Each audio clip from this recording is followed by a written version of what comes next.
यह कहानी है एक साधु की जो 100 साल से एक मंदिर में तपस्या कर रहा है। लोग कहते हैं कि वह अमर है, लेकिन असल में उसका राज बहुत साधारण है।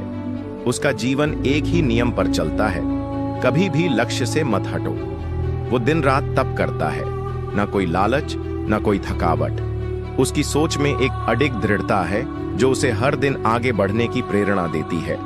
लोग उसकी उम्र देखकर हैरान होते हैं, क्योंकि वह आज भी उतना ही ताजगी से भरा हुआ लगता है जैसे वह कभी बूढ़ा हुआ ही नहीं। लेकिन असल बात यह है कि जिस इंसान की सोच कभी नहीं मरती, वो असल में अमर हो जाता है। अमर होने का मतलब यह नहीं कि शरीर शारीरिक रूप से नहीं बदलता, बल्कि यह है कि उसकी मानसिकता और सोच कभी बूढ़ी नहीं होती। उसने हमें यह सिखाया कि अगर किसी को अपनी जिंदगी में कुछ हासिल करना है तो उसे सिर्फ दुनिया से नहीं बल्कि खुद से लड़ना होगा। खुद की सोच को सही दिशा में लगाना होगा। खुद की ताकत और विश्वास से हर मुश्किल को पार किया जा सकता है।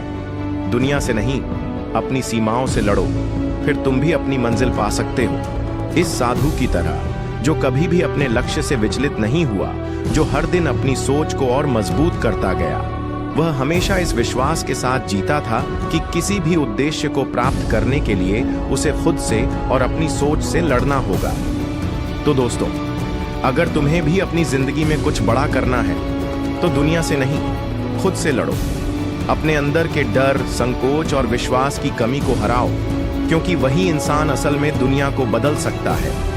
यह जीवन सिर्फ एक दिशा में चलता है, लक्ष्य की ओर। और याद रखो, जो कभी अपनी सोच को मरने नहीं देता, वो कभी हारता नहीं। अगर